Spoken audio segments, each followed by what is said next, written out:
नमस्कार, मी दीपाली. बालविश्व मराठी बेबी वर्ल्डमध्ये सर्वांचं मनापासून स्वागत. खूप साऱ्या मम्मी लोकांच्या, खूप साऱ्या पालकांच्या मला नेहमी कमेंट्स मिळतात की तुम्ही सांगताय तर की बाळाला त्याची प्लेट द्या, बाळाला त्याच्या हाताने पदार्थ खाऊ द्या किंवा त्यांना फूड एक्सप्लोर करू द्या. आम्ही सुद्धा बऱ्याचदा ट्राय केलेलं आहे, परंतु आमचं बाळ पुढे आलेली जी प्लेट आहे ही पूर्णतः उलटून टाकतो किंवा एखादा पदार्थ हातामध्ये घेतला तर तो पदार्थ तोंडामध्ये न घालता खाली फेकून देतो. असं का करत असेल? किंवा बाळाने व्यवस्थितरित्या स्वतःच्या हाताने ते जे पदार्थ आहेत हे तोंडात घालावेत, आवडीने खावेत, यासाठी काय प्रयत्न करायला हवेत?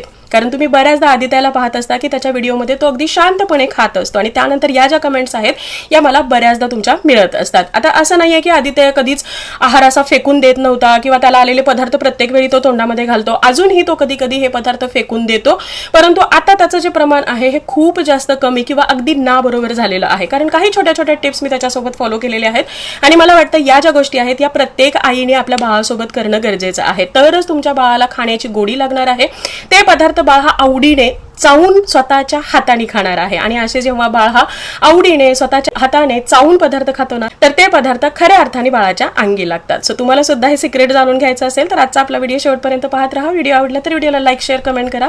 चॅनलला नवीन असेल आतापर्यंत सबस्क्राईब केलं नसेल तर सबस्क्राईब करा आणि शेजारी असणारे जे बेल आयकॉन आहे तेही प्रेस करा, जेणेकरून येणाऱ्या नवीन व्हिडिओचा अपडेट तुम्हाला मिळत राहील. वळूया आपला आजच्या टॉपिक. साधारणतः 8-9 महिन्याच्या दरम्यान जेव्हा आपण बाळाला फिंगर फूड ऑफर करतो तर सुरुवातीला सुद्धा बाळ हा व्यवस्थित घेतो, पण हळूहळू त्या पदार्थांबरोबर खेळणं किंवा ते फेकून देणं, खाण्याऐवजी ते एक्सप्लोर करणं यामध्ये मुलं हे जास्त इंटरेस्ट दाखवतात आणि अशा दरम्यान आईला हे टेन्शन असतं की असं का करत असेल बाळ किंवा असं काय करायला हवं की जेणेकरून ते हातात आलेले पदार्थ आहेत हे बाळ व्यवस्थितरित्या खाईल. आता या मागची सगळ्यात पहिल्यांदा तर आपण कारण जाणून घेऊया की मूल हे असं नक्की का करतं. यामध्ये सगळ्यात पहिलं आणि खूप कॉमन कारण आहे ते म्हणजे बाळाला तुमच्या आता बऱ्यापैकी समज आलेली आहे आणि सगळ्या गोष्टीमध्ये तो आता वेगवेगळे एक्सपेरिमेंट्स करायला लागलेला आहे.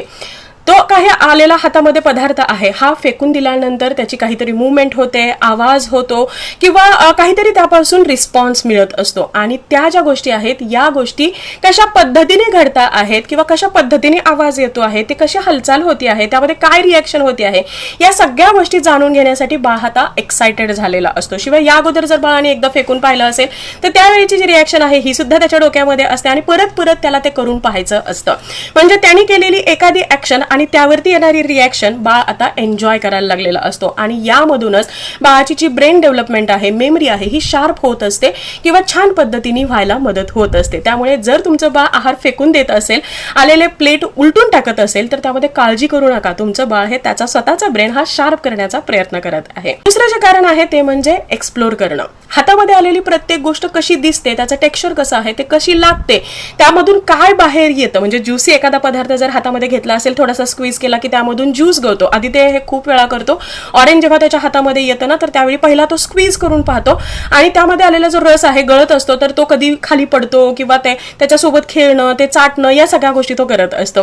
सो हे पदार्थांचं जे काही टेक्स्चर आहे, चव आहे, वास आहे, त्याचं दिसणं आहे, त्याचा फील करणं आहे, या सगळ्या गोष्टी तो एक्सप्लोर करत असतो आणि यामधून अर्थातच त्याचे जे सेन्सरी ऑर्गन्स आहेत हे सुद्धा डेव्हलप होत असतात, ब्रेन डेव्हलपमेंट होत असते आणि हे करणं मुलांसाठी खूप जास्त महत्वाचं आहे. कारण यामधूनच आहाराबद्दलचं किंवा आहारासोबतचं एक छान असं कनेक्शन बनणार असतं, त्यांचं एक नातं स्ट्रॉंग होणार असतं.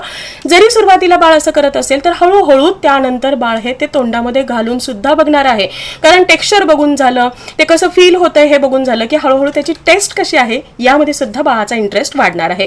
त्यानंतरची पुढची गोष्ट म्हणजे तुमची रिॲक्शन. बऱ्याचदा काय होतं, आपण जेव्हा मुलं काहीतरी करतात तर त्यावरती क्विक रिॲक्शन देतो. म्हणजे मूल जेव्हा एखादा पदार्थ फेकून देतो तर त्यावेळी नाही नाही नाही असं फेकायचं नाही किंवा ते फेकल्यानंतर हसणं असेल किंवा रागवणं आहे किंवा काहीतरी क्विक रिॲक्शन देणं, ही गोष्ट आपण करत असतो आणि ही जी रिॲक्शन आहे यामुळे बाळाला समजतं की आपण जर असं केलं तर पॅरेंट्सचं आपल्याकडे अटेन्शन जातं किंवा आपण त्यांचं अटेन्शन घेऊ शकतो आणि हे अटेन्शन परत परत मिळवण्यासाठी मूल ही ती गोष्ट करत असतं. बऱ्याचदा तुम्ही पाहिलं असेल की जेव्हा बाळ हा पदार्थ फेकून देतो त्यानंतर तुम्ही जेव्हा त्याला रागवता किंवा काहीतरी बोलता तर बाळ हा हसतो.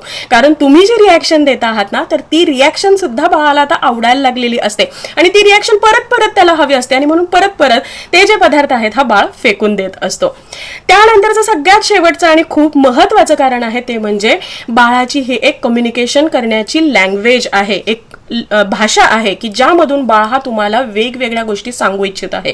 बऱ्याचदा बाळाला भूक नसते, तो पदार्थ आवडलेला नसतो, त्याचं टेक्स्चर बाळासाठी नवीन असतं किंवा बाळाला आता खायचा मूड नसतो. तर अशा वेळी आता बाळ तर बोलू शकत नाही आणि जर बाळ असंच ऍक्सेप्ट करायला लागलं तर तुम्ही ते पदार्थ बाळाच्या तोंडामध्ये कोंबणार आहे. मग बाळ सांगणार कसं? तर त्या गोष्टी बाळ हा या पद्धतीने एक्सप्लेन करतो. काही मुलं रडतात, काही वेळा तोंडातून बाहेर काढतात, काही वेळा तोंडामध्येच धरून ठेवतात किंवा काही वेळा असे पदार्थ फेकून देतात. आता ही सगळी तर झाली कारणं. बाळ असं करू नये यासाठी तुम्ही काय करायला हवं? सगळ्यात पहिली आणि खूप इफेक्टिव्ह गोष्ट आहे ती म्हणजे बाळाला घड्याळाकडे बघून नाही तर बाळाची भूक ओळखून खायला देणं गरजेचं आहे. बऱ्याचदा प्रत्येक 2 तासांनी बाळाला खाऊ घालायचं असतं म्हणून प्रत्येक आई 2-2 तासांनी काहीतरी नवनवीन बनवते आणि बाळाच्या मागे हात धुवून लागते. यामुळे होतं असं की बाळाला भूक लागत नाही, बाळाला ते खाणं म्हणजे एक प्रेशर वाटायला लागतं, खाण्यासोबतचं जे काही नातं आहे हे त्याचं छान बनत नाही, फ्रेंडली बनत नाही आणि त्या कारणामुळे बाळ हा तो पदार्थ अवॉइड करण्याचा ट्राय करतो. सो तुम्हाला बाळाला घड्याळाकडे बघून नाही, बाळाच्या भुकेचे जे साईन्स आहेत, क्यूज आहेत हे ओळखून खायला देणं गरजेचं आहे. दुसरी गोष्ट म्हणजे बाळ जेव्हा असे पदार्थ फेकून देतो तर त्यावेळी तुम्हाला शांत राहायचं आहे, कोणत्याही प्रकारची रिॲक्शन द्यायची नाही. एकतर बाळाकडे बघूच नका किंवा बाळाने जरी काही केलं तरी तुमची काहीही रिॲक्शन त्यावरती असायला नको.